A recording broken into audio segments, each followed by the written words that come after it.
Bonjour et bienvenue au Café Psy. Chaque semaine, je vous propose une discussion pour réfléchir sur nous et sur notre société. Alors rendez-vous sur Embarquement Immédiat avec Café Psy.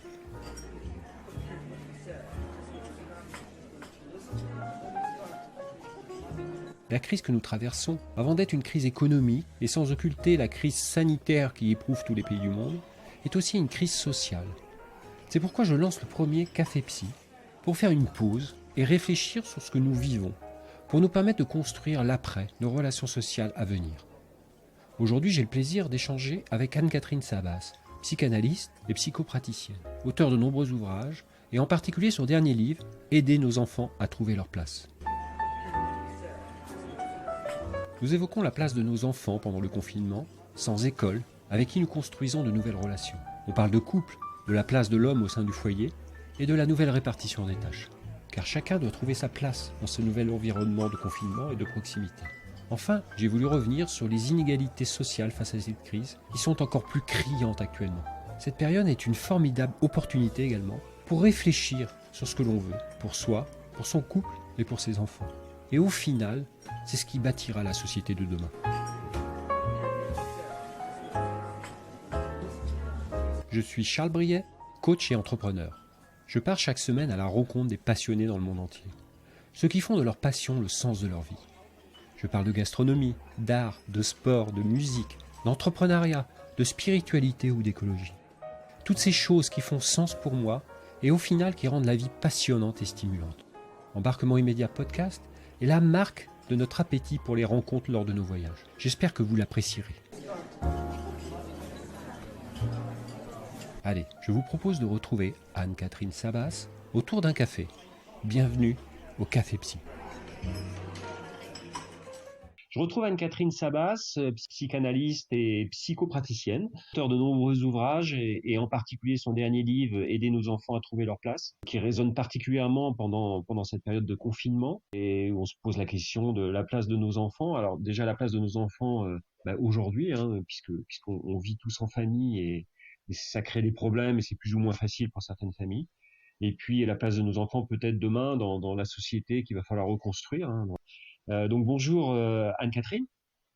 Bonjour Charles et merci pour ton invitation. Pas de souci. D'abord, comment allez-vous et puis où êtes-vous confiné? Parce que je suppose que vous êtes également confiné et que votre vie aussi a changé avant qu'on aborde votre parcours et puis d'autres sujets. Alors en fait, elle n'a pas tellement changé ma vie et je disais hier à une de mes amies qu'en fait moi le confinement je me sentais moins seule parce que moi ça fait des années que je sors peu, que je suis un petit peu solitaire, que parfois je m'isole pour écrire un livre, que du coup pas grand chose a changé. Je fais mes séances par Skype ou par WhatsApp, donc mon cabinet est devenu virtuel mais il fonctionne comme avant. La différence c'est que j'ai en plus l'école à la maison maintenant.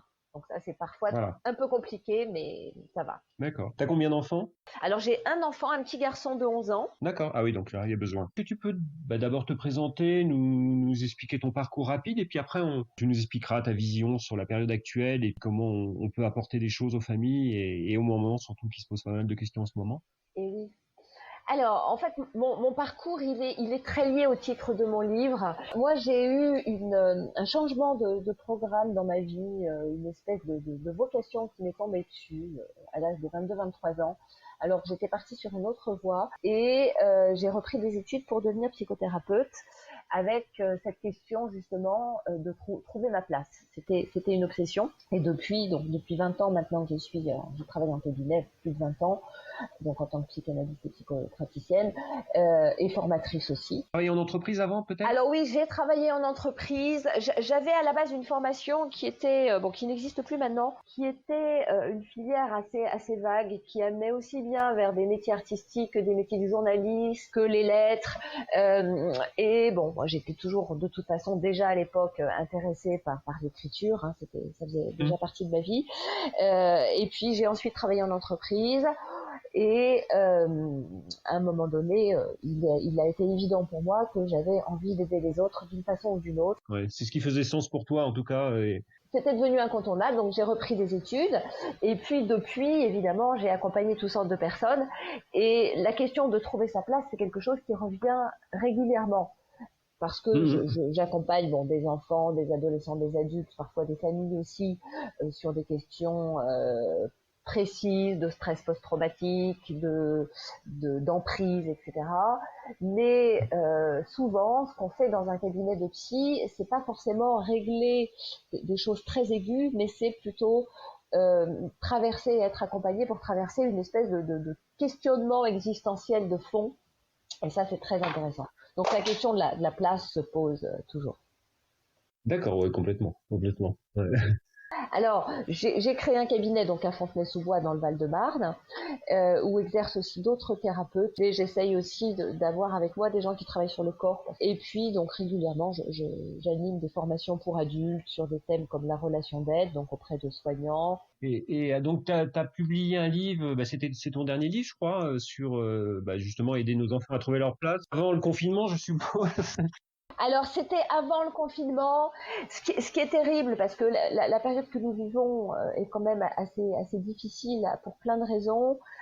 C'est que avant le début du confinement, quand j'ai écrit ce livre, donc en fait l'été dernier, puisqu'il est sorti en février 2020, j'ai vraiment eu envie d'interpeller les parents, les adultes en général, sur la manière dont on se mobilisait tous pour accompagner les mutations inévitables de notre société. C'est quelque chose vraiment que j'avais très à cœur, et il se trouve que un mois plus tard, après la sortie de ce livre, ça devient extrêmement d'actualité, et on m'interroge d'ailleurs depuis un mois régulièrement sur ce livre, parce que oui, comment les enfants doivent trouver leur place, comment on les aide, comment on trouve la nôtre par rapport à eux, et comment tous ensemble nous allons trouver une place dans une société qui va être à reconstruire sur plein de plans. Ouais, complètement. Et parce que là, on vit quand même, ce qu'on vit aujourd'hui, alors on est parti d'une épidémie. Aujourd'hui, on est on va affronter une crise économique également, et certainement des transformations, une transformation collective. Et pour les enfants, pour les adultes aussi, mais pour les enfants en tout cas, on est proche d'un choc traumatique. Je sais pas ce que tu en penses. Alors, oui et non. C'est-à-dire qu'un choc traumatique, on a plutôt tendance à considérer que c'est quelque chose qui arrive de manière soudaine. C'est d'ailleurs la définition du traumatisme, c'est quelque chose qui arrive sans qu'on soit préparé, de manière assez soudaine. On est seul, en général on ne peut pas être aidé pour en parler ou pour partager au moins l'émotion que ça nous procure. Et il y a un avant et un après le trauma. La vie ne sera plus jamais comme avant. Et une des composantes aussi du traumatisme, c'est que quand la chose se produit, on se sent de manière réelle ou fantasmée ou imaginée, en danger dans notre intégrité physique ou psychique. Alors là, évidemment, il y a pas mal d'ingrédients qui sont réunis, parce que même si on n'est pas forcément soi-même en danger, il y a quand même heureusement qu'une proportion très très très mince de gens qui va être touchés. Le traumatisme touche aussi les témoins. C'est-à-dire, le stress post-traumatique touche aussi les témoins. C'est-à-dire que quelqu'un qui va être témoin de la mort de quelqu'un, de l'agression de quelqu'un, du viol de quelqu'un, va lui-même être touché par le phénomène des neurones miroirs. Donc oui, on est dans une espèce de stress post-traumatique, alors et même pas post-traumatique, puisqu'on est dans une situation de crise. Mais est-ce que c'est pas un traumatisme parce qu'on est sur un changement de mode de société, on va plus au travail, on reste enfermé chez soi. Alors on se retrouve avec sa famille, et ça a aussi des opportunités, on en parlera tout à l'heure, mais est-ce que c'est pas ça reste quand même ça va être un traumatisme qui va imprégner quand même les gens, je pense, de ce changement, de rester enfermé, de faire attention à plein de choses, de faire attention à sa nourriture, de se dire qu'on va peut-être plus voyager comme avant, qu'on va peut-être plus circuler comme avant. Tout à fait, tout à fait. Il y a des nouvelles choses qui vont devoir être intégrées, comprises. Alors, moi, ce que je trouve quand même frappant, c'est que pour la plupart des gens, ce qui nous arrive là arrive en effet comme quelque chose de complètement nouveau. Comme si tout le monde menait sa petite vie tranquille avec ses voyages, ses sorties, ses copains, ses restos, etc. Et puis tout à coup, catastrophe, on ne peut plus le faire. Mais la réalité, en fait, et notre actualité sociale le montrait depuis au moins 1 an et demi, la réalité, et nous c'est ce que nous entendons dans nos cabinets, c'est qu'il y a beaucoup de gens pour qui les difficultés économiques depuis des mois, voire des années, avaient obligé à déjà prendre des décisions, à moins partir en vacances, à moins voyager, à moins sortir. Hein. Et quelque part, la vie, ce changement de vie brusque pour certains l'est un petit peu moins pour d'autres. Parce que ces obligations de vivre autrement, depuis quelques années, la plupart contemporains y avaient déjà été confrontés. Ah oui, complètement. Et c'est important de le rappeler. Ce qui n'enlève rien au caractère difficile et critique de cette période que nous vivons. Hein, parce que là, en plus, il y a un virus qui tue des gens. Hein, c'est quand même pas rien. Mais la nécessité de penser la société différemment, ça fait un bout de temps que certains s'y attellent activement parce qu'ils sentent bien qu'on va droit dans le mur, et en particulier au niveau écologique. Est-ce que tu penses qu'après, quand on va être en sortie de crise, est-ce qu'il va y avoir une forme alors ça va pas être de dépression collective, mais est-ce que ça va toucher les gens? On est sur des transformations importantes. Alors, je sais pas les outils que tu utilises, si tu utilises la courbe du deuil de Kübler-Ross ou d'autres sujets, mais est-ce qu'on va retrouver à peu près les mêmes étapes Alors, on les retrouve déjà parfois, hein, c'est-à-dire que moi, je suis surprise, ça fait maintenant pratiquement un mois, oui, ça fait à peu près un mois que nous sommes confinés. Moi, ça fait donc un mois que je continue mon activité à peu près de la même façon. J'ai quelques patients qui ont souhaité faire une pause dans leur thérapie parce que pour l'instant, ils ont d'autres priorités. J'en ai d'autres à l'inverse qui arrivent parce qu'ils sont confrontés à des crises de panique et ils cherchent un thérapeute qui travaille à distance et tout le monde ne le fait pas. J'ai des anciens patients qui reviennent. Mais ce que je vois depuis un mois, c'est qu'il y a quand même des moments difficiles pour certains.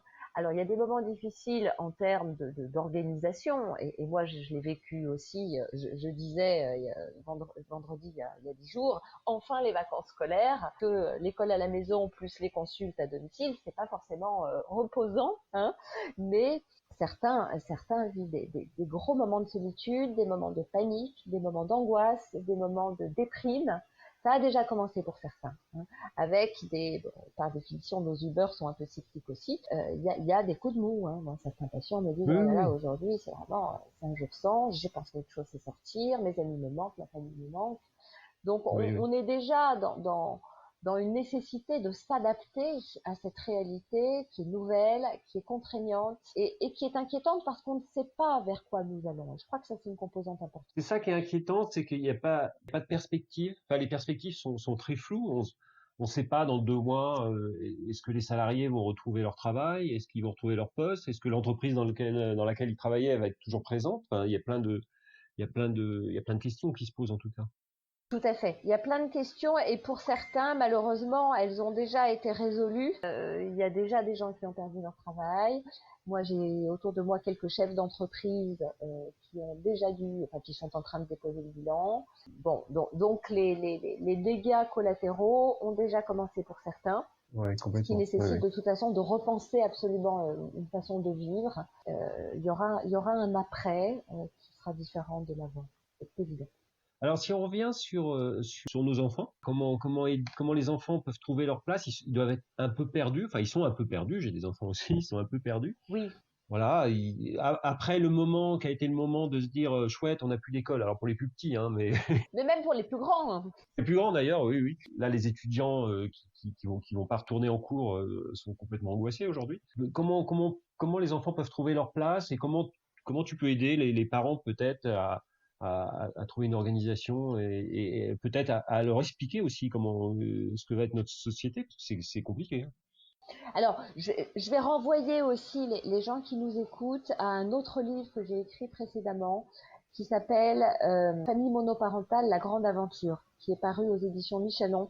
Alors, il se trouve que j'ai été concernée aussi, moi, par cette aventure-là, donc j'en parle à double titre. Hein, j'ai reçu beaucoup de familles monoparentales. Alors, pourquoi je parle de ce livre? Parce qu'en fait, dans ce livre, j'explique beaucoup de choses qui ne concernent pas que les familles monoparentales, mais tous les parents qui sont soucieux de vraiment jouer leur rôle de parents et d'accompagner leurs enfants au mieux avec ce qu'ils sont, avec leur fragilité, avec leurs défis quotidiens aussi à eux. Et c'est évidemment des questions qui souvent sont exacerbées chez les parents solos, mais qu'on retrouve dans toutes les familles. Alors, dans ce livre, je parlais de l'importance de la parole et de ses limites aussi, bien sûr, de comment expliquer aux enfants les choses. Et l'idée principale, c'est que nos enfants comprennent beaucoup de choses qu'on ne leur dit pas. Nos enfants ont, comme nous, un inconscient, évidemment qui est difficile à définir, et cet inconscient et ces antennes et cette sensibilité et le fait qu'ils nous connaissent par cœur, puisque nous sommes les premiers qu'ils ont côtoyés sur cette planète, tout ça fait qu'ils comprennent beaucoup de choses que nous ne disons pas. Donc, ne les prenons pas pour des imbéciles, il est important de leur dire la vérité. Mais la vérité avec des mots qu'ils peuvent comprendre, et surtout une vérité qui va être associée, qui va être assortie de quelque chose qui les rassure, hein, parce que la vérité, on peut toujours la présenter de plein de façons. On peut dire actuellement, il y a des dizaines de milliers de morts dans le monde, c'est terrible, c'est tragique, ce qui est vrai, mais on peut aussi leur dire, bon, bah, actuellement, il y a un virus qui est dangereux, qui tue certaines personnes, mais heureusement pas beaucoup, et on fait ce qu'il faut pour s'en protéger. Voilà. C'est la même vérité, elle n'est pas présentée de la même façon. Hein. Donc, je pense que ce qui est important, c'est de dire aux enfants que là, nous sommes tous dans une situation qui est nouvelle. Alors nous sommes grands, donc nous avons déjà vécu d'autres aventures. Nous avons développé notre capacité d'adaptation. Mais tout le monde a une capacité d'adaptation. Donc on est tous dans une aventure et on va essayer d'apprendre ensemble à la gérer au jour le jour, sans savoir ce que sera demain, mais en faisant équipe. Et ça, c'est très important de les responsabiliser là-dessus aussi. Les enfants aiment qu'on leur fasse confiance, qu'on leur fait confiance. Hein. Donc, leur dire que nous faisons équipe dans cette aventure-là, c'est très valorisant pour eux et puis ça les aide aussi à se sentir importants. Oui, complètement. Est-ce que ça va pas repenser un peu le modèle familial? On va pas revenir à un modèle familial peut-être de nos grands-parents, je sais pas, ou arrière-grands-parents peut-être même. Alors, d'une certaine façon, sur certains plans, je pense que ce serait souhaitable, sur d'autres non. Hein, c'est-à-dire que nous avons appris, depuis Françoise Dolto en particulier, qui n'a pas dit que des choses intelligentes, mais qui a quand même fait avancer beaucoup la cause des enfants, nous avons appris que l'enfant était un être humain, un adulte en devenir, qu'il avait des sentiments, des pensées, et qu'il fallait donc pas le prendre pour un imbécile. Mais souvent, ces découvertes-là ont été associées à tort à un trop grand lâcher-prise, si on peut dire, sur toutes les questions de l'autorité et du cadre. Un enfant, il a besoin de se structurer avec des règles claires, nettes, précises, ce qui malheureusement n'est pas le cas de ce qu'on entend actuellement par rapport au virus. Ce que tu disais en début d'émission, là, c'est très flou. Donc c'est difficile à s'y trouver. Mais donc nos arrière-grands-parents, ils n'avaient pas tout à fait compris que l'enfant avait aussi peut-être son mot à dire, mais par contre au niveau du cadre, c'était un petit peu plus rigide que maintenant. Bon, il y a un équilibre à trouver. Ce qui est important, c'est que là, nous sommes ensemble dans la même aventure. Et ça, c'est important parce que ça peut retisser du lien entre les parents et les enfants. À condition, bien sûr, que les enfants ne passent pas leur journée sur les écrans, ce qui est encore un sujet que nous pourrions développer. Alors, comment on peut retisser du lien et quelle organisation on peut proposer je sais pas si tu as ces questions-là de mamans qui te posent des questions sur quelle organisation je dois avoir, comment c'est moi qui fais l'école à la maison. Alors, après, on parlera peut-être des différences sociales aussi, hein, parce qu'il y a des choses qui sont très différentes quand même. Mais voilà, comment on peut les aider sur cette organisation-là Alors, je crois qu'il n'y a pas d'organisation type.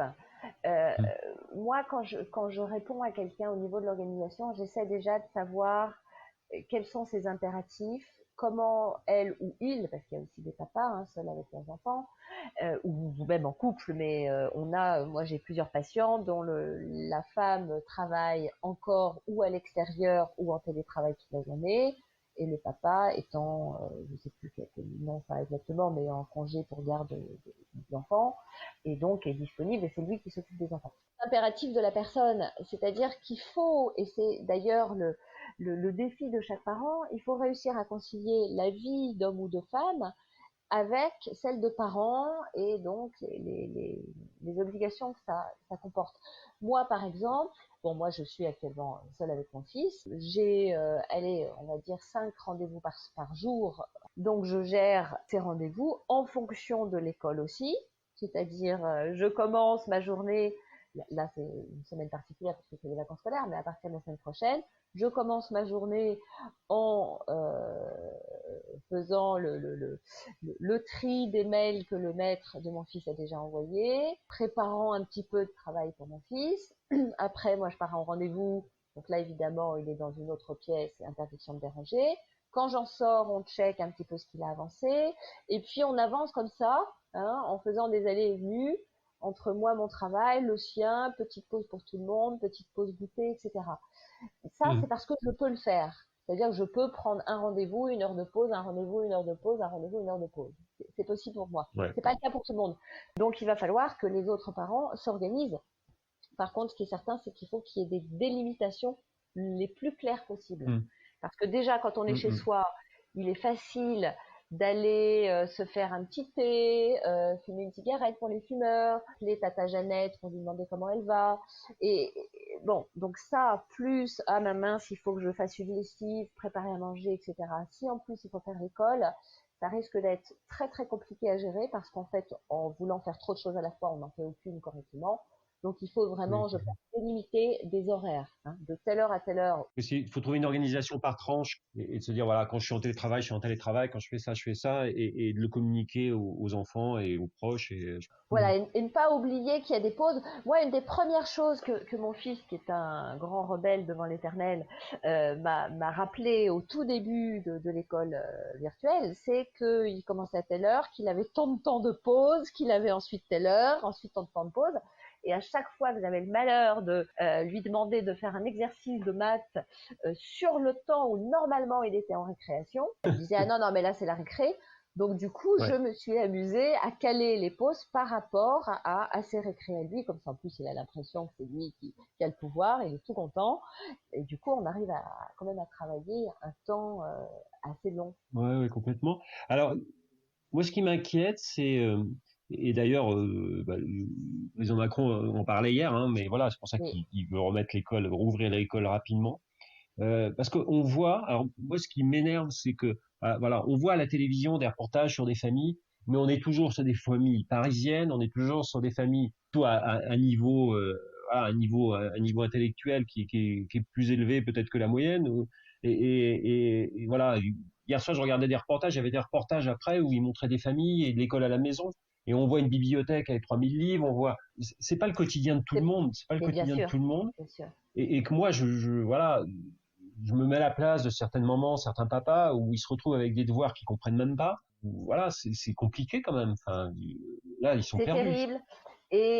Et on voit beaucoup actuellement, on l'entend même à la télé, sur les réseaux sociaux, à la télé, etc., que les inégalités sociales sont creusées actuellement, et c'est une réalité. Moi, j'ai vu un jour un témoignage d'une femme sur un réseau social disant que comme elle n'a pas les moyens d'acheter de l'encre et une imprimante, elle n'a pas d'imprimante chez elle, elle recopiait à la main pendant la nuit tous les devoirs que la maîtresse envoyait.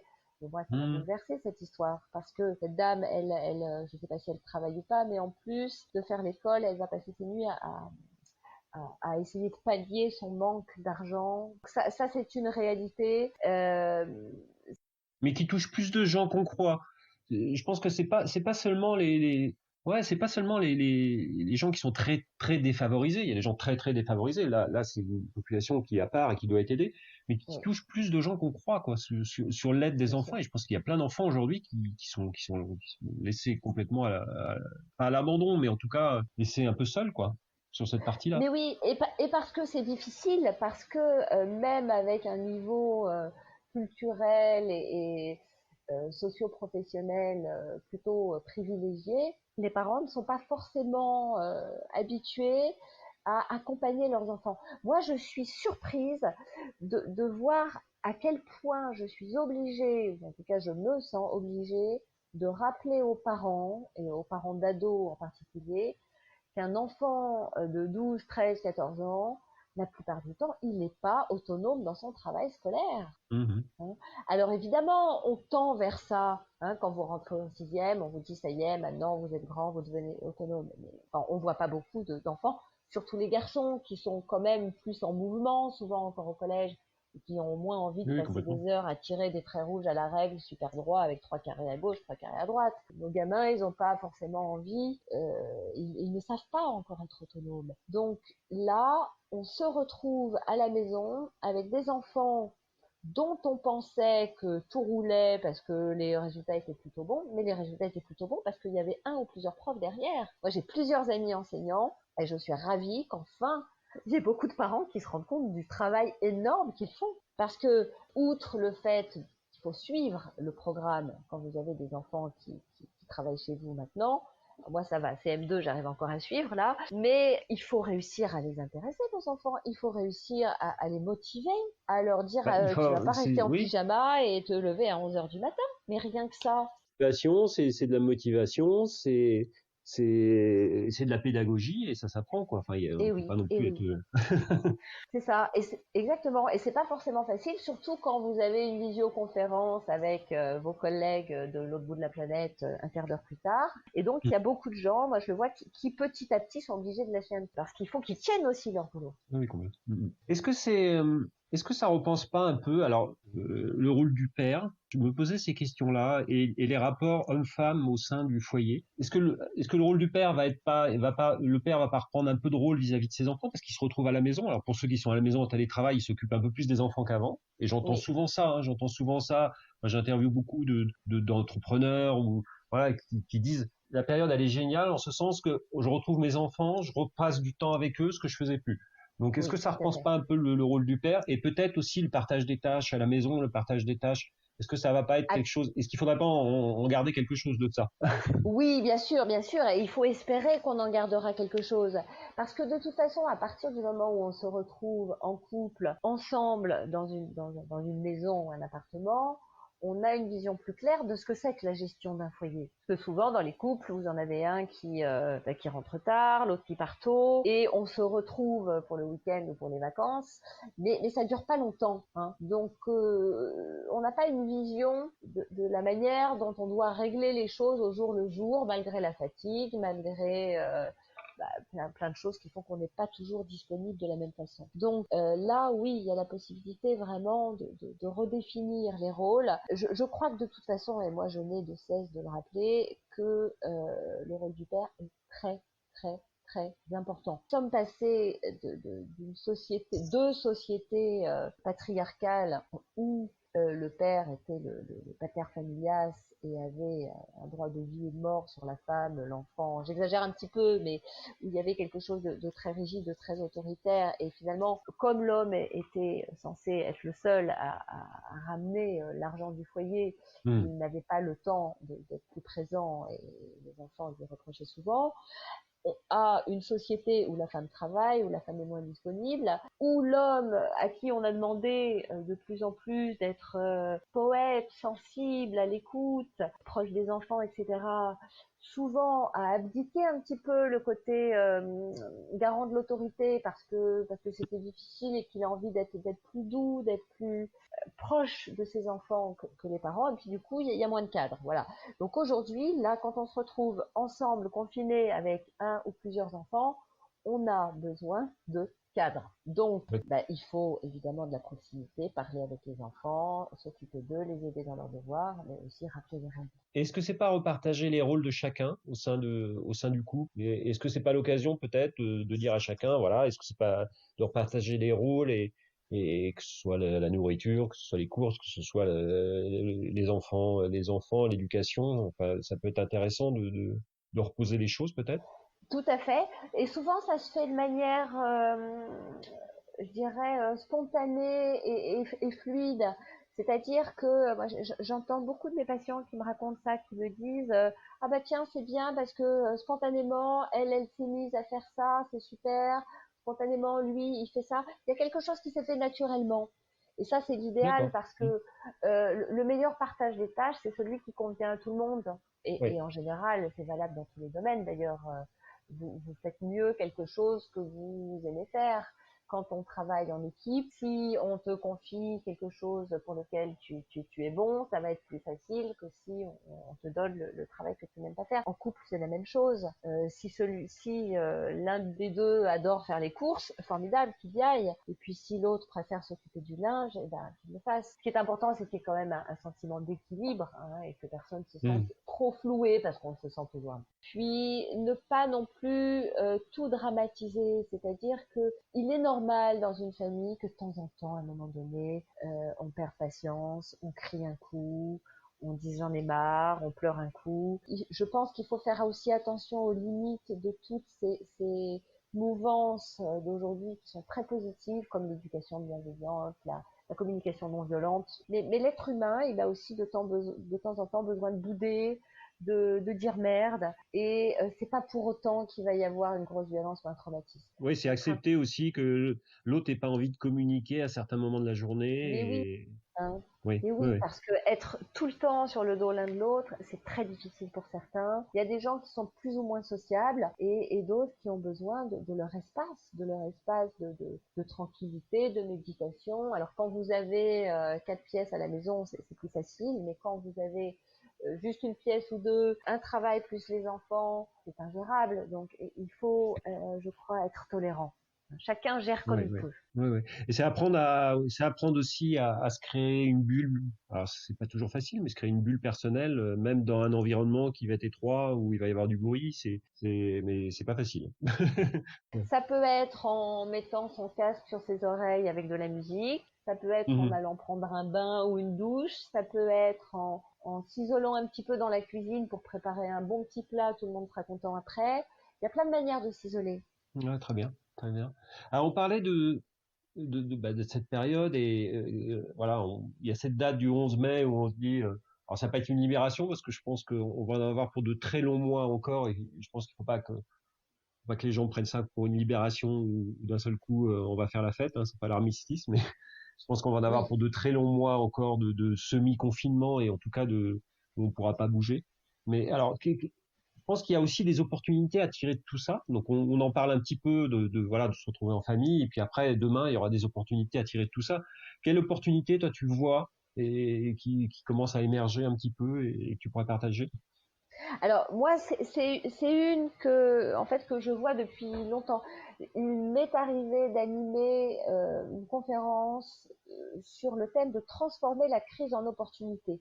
Donc c'est un de Mhm. mes sujets de prédilection. Et alors là, on est en plein dedans. L'idée étant que l'être humain est adaptable, heureusement, et que nos facultés d'adaptation, comme n'importe quelle faculté, se travaillent et se perfectionnent, et que de toute façon, face à la nature, face à la vie, face au virus, face au tremblement de terre, face au réchauffement climatique, on n'a pas tellement d'autres options, hein, que d'accepter que c'est une réalité, et à nous, qui sommes censés être dotés d'intelligence quand même, à nous d'essayer d'en faire quelque chose. Et évidemment, depuis des années, depuis des dizaines d'années, beaucoup de gens en parlent. Il faut revenir à des modes de vie plus sains, à une façon de prendre soin de la terre qui soit plus respectueuse, évidemment pour la terre, mais aussi pour notre nourriture, pour les générations futures, etc., etc.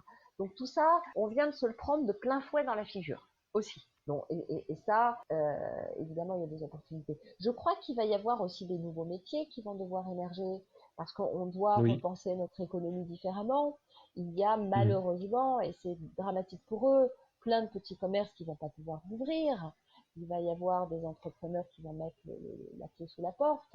Moi, je m'estime extrêmement chanceuse parce que mon activité n'a pratiquement pas changé depuis un mois. Ouais, c'est une Mais chance. c'est une chance énorme, mais c'est pas le cas de beaucoup de gens. Donc il va falloir après mettre l'accent sur des nouveaux produits, des nouveaux services. Et c'est toutes ces questions Mhm. qu'on peut se poser actuellement. Je pense au tourisme qui est déjà complètement sinistré. On va devoir Oui. apprendre peut-être un tourisme différent. Comment on peut aller moins loin en polluant moins. Bon, je n'en sais rien, hein, moi c'est pas mon domaine, mais il y a plein de nouvelles choses à inventer et à Oui, complètement. inventer qui vont là encore parce que c'est la clé de tout et c'est la base de tout, prendre plus soin de l'être humain et de la planète sur laquelle et des animaux Mhm. bien sûr qui en font partie. Et là ça va être pareil. C'est que des nouveaux métiers qui vont émerger, des nouvelles activités qui vont se développer ou celles existantes déjà qui vont se développer encore plus, ça va prendre appui sur les besoins actuels. De quoi on a besoin actuellement? On a besoin de gens qui s'occupent des plus fragiles, on a besoin de gens pour l'instant qui fabriquent des masques, etc., etc. Je te remercie pour ces messages, j'espère que ça va aider en tout cas certaines des personnes qui vont nous écouter. J'ai juste envie de rajouter une petite chose, c'est que nous vivons, c'est pas facile parce que c'est nouveau aussi, et comme tu disais tout à l'heure, on ne sait pas combien de temps ça va durer, donc c'est plus difficile de se projeter et c'est assez anxiogène. Donc soyons tolérants et bienveillants envers nous-mêmes. C'est une première, on fait ce qu'on peut et nos enfants font ce qu'ils peuvent aussi. Donc soyons bienveillants et indulgents les uns avec les autres et bien sûr avec nous-mêmes. Indulgents avec nous-mêmes, on va garder ça. Indulgents avec nous-mêmes, indulgents avec nos proches, puis indulgents avec les autres. Je pense que c'est un beau message de fin. Je te remercie Anne-Catherine et puis on se reparlera d'ici sur les différentes évolutions. Ça sera intéressant peut-être de refaire un retour et un autre épisode dans un mois ou dans 2 mois. Pourquoi pas, avec plaisir. Complètement. Bien sûr. Non, très bien. Ben, je te remercie. À bientôt. Au revoir. Embarquement immédiat est maintenant terminé. J'espère que cet épisode vous aura plu et inspiré, que ce soit pour vos projets actuels ou futurs. L'émission a été réalisée par une équipe qui m'entoure. Je remercie Maïté pour ses reportages photos sur nos rencontres, sa patience, nos équipes de post-production. Merci à Daniel Murgui-Thomas et la boîte à images pour ses précieux conseils. Abonnez-vous et retrouvez toutes les notes de l'épisode, les références de l'invité sur le site embarquement immédiat, tout attaché, -du6, podcast.com. Vous pouvez me joindre sur les réseaux sociaux, je réponds à tous. Maintenant, si vous aimez notre podcast, la meilleure façon de nous soutenir est de mettre 5 étoiles et un commentaire sur Apple Podcasts, iTunes et les autres plateformes d'écoute. C'est très important pour nous. À très bientôt pour un nouvel épisode. Et n'oubliez pas, l'impossible n'existe que parce que nous n'essayons pas de le rendre possible. Mike Horn.